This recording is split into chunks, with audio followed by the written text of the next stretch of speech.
News చూస్తున్నాం. ఎన్టీఆర్ జిల్లా మైలవరంలో ఇద్దరు చిన్నారులు మృతి కేసుకు సంబంధించి సంచలనం బయటపడింది. చిన్నారుల్ని కర్కశ తండ్రి రవిశంకర్ చంపేశాడు. భార్య మీద అనుమానంతో ఈ ఘాతుకానికి పాల్పడినట్లుగా తెలుస్తోంది. ఇద్దరు పిల్లల్ని చంపి తాను కూడా చనిపోతున్నట్లు మొదట లేఖ రాశాడు. రవిశంకర్ను విశాఖలో పోలీసులు అరెస్ట్ చేసినట్టుగా తెలుస్తోంది. బిడ్డల్ని చంపేందుకు కరుడుగట్టిన నేరస్తుల్లా రవిశంకర్ మారిపోయాడు. ఎన్టీఆర్ జిల్లా మైలవరంలో ఈ కేసు సంచలనం సృష్టించింది. ఇద్దరు చిన్నారుల్ని చంపిన తండ్రిగా మిగిలిపోయాడు. నరహంతకుడుగా మారిపోయాడు తండ్రి. ఇద్దరు బిడ్డల్ని దారుణంగా హత్య చేశాడు. అనంతరం తాను కూడా ఆత్మహత్యకు పాల్పడుతున్నట్టు లేఖ రాసి ఆ కర్కశ తండ్రి రవిశంకర్ విశాఖకు పారిపోయాడు. కేవలం భార్య మీద అనుమానంతో ఈ దారుణానికి పాల్పడినట్లుగా తెలుస్తోంది. రవిశంకర్ పోలీసుల విచారణలో ఈ విషయాన్ని బయటపెట్టాడు. ఎన్టీఆర్ జిల్లా మైలవరంలో ఇటీవలే సంచలనం సృష్టించింది ఈ కేసు. ఇద్దరు చిన్నారులు అనుమానాస్పద స్థితిలో చనిపోయారు. ఈ నెల 12వ తారీఖునే ఈ కేసు వెలుగులోకి వచ్చింది.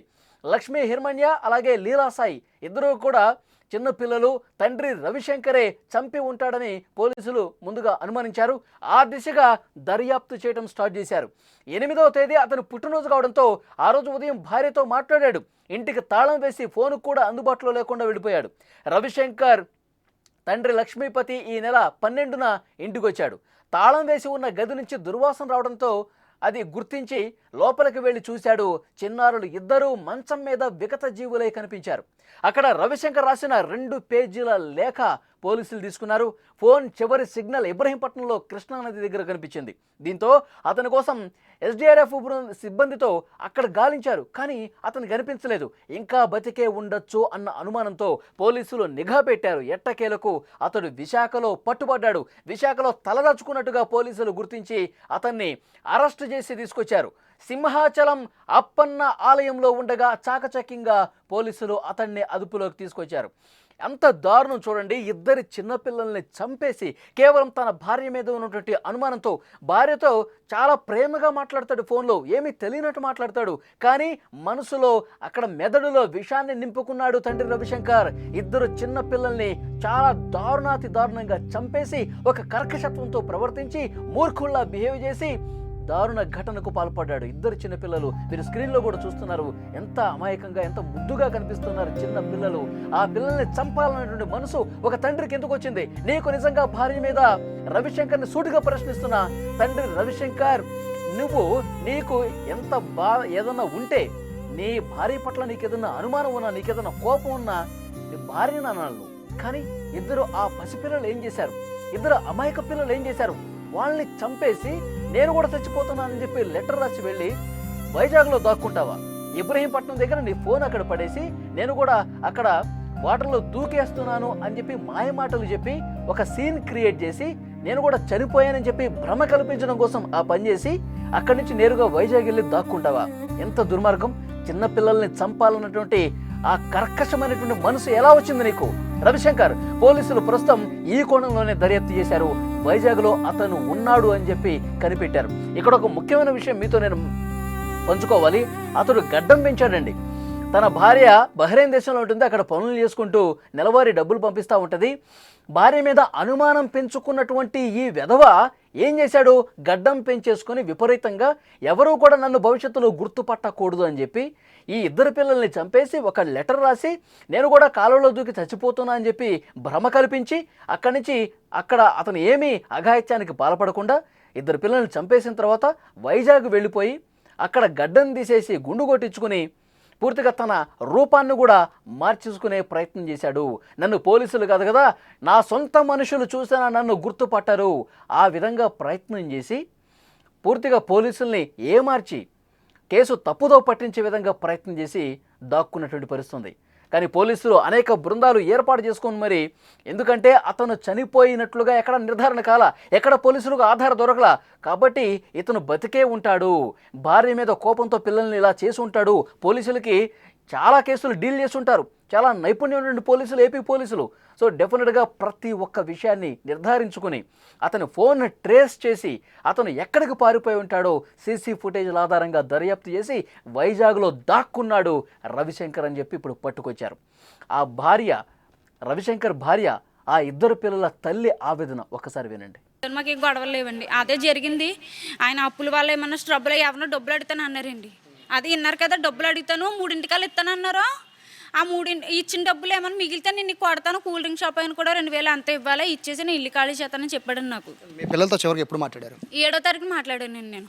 ఏమనలేదండి, చక్కగా మాట్లాడారండి. మా ఆయన కొట్టాడండి పిల్లల్ని, అసలు కొట్టాడండి, మా ఆయన పిల్లల్ని కొట్టాడండి. కాకపోతే ఈ అప్పులు ఈ ఒత్తిడి పిల్లలకి అన్నం పెట్టుకోలేని పరిస్థితిలోకి వచ్చేసాము. మా ఆవిడని ఎంతవరకు నేను ఒత్తిడి చేయాలి, ఎక్కడి నుంచి పట్టుకొస్తుంది, ఇప్పటికి మా వల్ల ఇది అయిపోయింది, బయటికి వెళ్ళింది, ఇంక మా ఆవిడ ఎక్కడైనా తెస్తుంది, వెనకాల ఫ్యామిలీ లేదా ఎవరన్నా అడుగుతుంది, ఇంక మా వల్ల కాదు అని చెప్పేసి ఇలా అయి ఉండాలండి.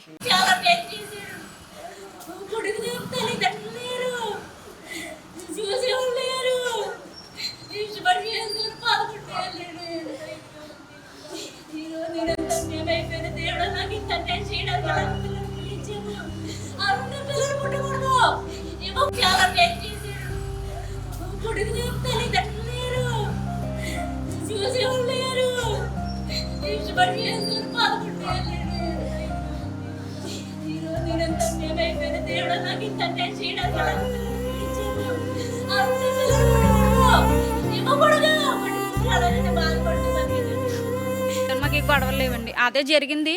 ఆయన అప్పులు మీరు స్క్రీన్లో కూడా చూస్తున్నారు. ఇద్దరు పిల్లల్ని అసలు చంపాలన్నటువంటి ఆ మనసు అతనికి ఎందుకు వచ్చింది? భార్య మీద కోపం ఉంటే, భార్య మీద నీకేదైనా ద్వేషం ఉంటే, భార్య చెప్పిన మాట వినకపోతే నువ్వు ఇంత దారుణమైన పనికి ఒడిగొడతావా రవిశంకర్? పిల్లల్ని చంపాలన్న మనసు వచ్చిందంటే ఎంత కర్కశంగా, నిజంగా ఉగ్రవాదుల మనస్తత్వం ఉన్నవాళ్ళే ఈ విధంగా చేస్తారు. ఇద్దరు చిన్నారుల్ని చంపేందుకు 3 నెలల నుంచే అతను ఒక స్కెచ్ గీస్తున్నట్టుగా తెలుస్తోంది. ఈ నెల 8వ తారీఖు రవిశంకర్ చిన్నారుల్ని చంపిన తర్వాత రాత్రికి ఇబ్రహీంపట్నం వెళ్ళాడు. అక్కడే తన ఫోన్లో ఉన్న సిమ్ పడేసి విశాఖపట్నం పారిపోయాడు. పలుచోట్ల హోటళ్లలో ఇన్ని రోజులు పనిచేశాడంట. గతంలో కూడా పనిచేసిన అనుభవం ఉంది. 12 రోజులు విశాఖలో ఉన్నట్టుగా తెలుస్తోంది. కొత్త సిమ్ తీసుకుని ఫోన్లు చేస్తూ దొరికిపోయాడు. అతని నుంచి పోలీసులు ప్రస్తుతం వివరాలు రాబడుతున్నారు. తానే బిడ్డల్ని చంపేశాను, అచ్చం కరుడుగట్టిన నేరస్తుల్లా వ్యవహరించాను, భార్య మీద నాకు అనుమానం ఉంది, తరచూ భార్యతో గొడవ పడతాను, ఇంట్లో గొడవ పడేవాడిని, అది బిడ్డల్ని చంపే వరకు ఈరోజు వెళ్ళింది. ఆమె ఉపాధి నిమిత్తం బహ్రెయిన్ దేశానికి వెళ్ళింది. అక్కడ వెళ్ళిన దగ్గర నుంచి నా అనుమానం పెరిగిపోయింది. అక్కడ తను ఏం చేస్తుందో కూడా నాకు చాలా అనుమానాలు ఉన్నాయి. కాబట్టి ఆ కోపం నేను తీర్చుకోవాలనిపించింది. చాలాసార్లు ఫోన్లో గొడవ పడ్డాను, కానీ ఇక నాకు వేరే దారి కనిపించలేదు. నేను చంపేద్దాం అనుకున్నాను, నా బిడ్డలను చంపి నేను కూడా చచ్చిపోదాం అనుకుని చెప్పి ఈ కబుర్లన్నీ ఇప్పుడు చెప్తా ఉన్నాడు రవిశంకర్. పోలీసుల విచారణలో పోలీసులు అదుపు తీసుకుని పూర్తిగా ప్రశ్నిస్తే మొత్తం నిజాలన్నీ కక్కేస్తూ ఉన్నాడు రవిశంకర్. ఎంత దుర్మార్గం! ఇలాంటి వాళ్ళని ఊరికే వదలకూడదండి. భార్య మీద అనుమానం పెంచుకొని అభంశుభం తెలియని పసిపిల్లల్ని, ఇద్దరు చిన్నపిల్లల్ని చంపాలన్న మనసు ఎట్లా వచ్చింది? వాడికి నిజంగా కఠినాతి కఠినంగా శిక్ష వేస్తేనే ఇలాంటి దుర్మార్గులు, ఇలాంటి మెంటల్ సైకో ఫెలోస్ని దారిలోకి తీసుకురావాల్సిన అవసరం ఉంది. ఇలా ఎవరు ఆలోచన చేయకూడదు భవిష్యత్తులో కూడా. పిల్లల్ని చంపాలన్నట్టు హృదయం, పిల్లల్ని చంపాలంటూ ఒక ఆలోచన, ఆ సైకో బిహేవియర్, ఆ మెంటల్ బిహేవియర్ వేరే ఇంకెవరికి రాని విధంగా కఠినంగా శిక్షించాల్సిన అవసరం ఉంది. అక్కడ బంధువులు కూడా చెప్తా ఉన్నారు, వీడికి ఉరేస్తేనే సరిగా ఉంటుంది. ఇద్దరు పిల్లల్ని, ఎంత అమాయకమైన పిల్లలండి. పిల్లలకి అసలు ఏం సంబంధం ఉంది? అసలు ఏమన్నా వాళ్ళు తప్పు ఉందా వాళ్ళలో? వాళ్ళు ఇంకా డాడీ డాడీ అనుకుంటూ, అమ్మ ఇక్కడ లేదు, బహ్రెయిన్ దేశంలో ఉంటుంది, అమ్మ ఇప్పుడు వస్తుంది డాడీ, అమ్మ వచ్చిన తర్వాత మనందరూ హ్యాపీగా కలిసి ఉందాం. ఇలా పిల్లలు ఎంత మంచిగా ముద్దుగా మాట్లాడతారు. కనీసం ఆ ప్రేమ కూడా ఇన్ని సంవత్సరాల పాటు 11 ఏళ్ళు 9 ఏళ్ళు ఆ పిల్లలు వయసు కూడా చిన్న వయసు, ఇన్ని రోజులు కానీ పెంచారు కదా, ఆ ప్రేమ ఏమైపోయింది? పసి బిడ్డల్ని చంపాలన్నటువంటి అంత ఆ కర్కశ హృదయం ఎట్లా వచ్చిందో తెలియట్లేదు. ఇలాంటి దుర్మార్గుల్ని అసలు వదిలిపెట్టకూడదు. ఇలాంటి దుర్మార్గులు చాలా కఠినంగా వ్యవహరిస్తేనే ఉరేసేయాలి. అసలు పిల్లల్ని చంపినోడు అసలు మనిషా, మానవ మృగం, నరరూప రాక్షసుడి కింద చూడాలి. ఆ తల్లి ఏ విధంగా కింద దొర్లాడి ఏడుస్తుందో చూడండి. చాలా దారుణమైనటువంటి విషయం. ఇలాంటి సైకో మెంటాలిటీస్ మన మధ్య ఉంటారండి, మన చుట్టుపక్కల కనిపిస్తూ ఉంటారు, కానీ వాళ్ళు ఒక్కసారిగా ఈ విధంగా పాల్పడుతూ ఉంటారు సైకో బిహేవియర్తో. సో ఇలాంటి వాళ్ళని చాలా చాలా చాలా సీరియస్గా కఠినంగా శిక్ష విధిస్తేనే ఇంకొకటి ఇట్లా చేయడానికి భయపడతాడు. చాలా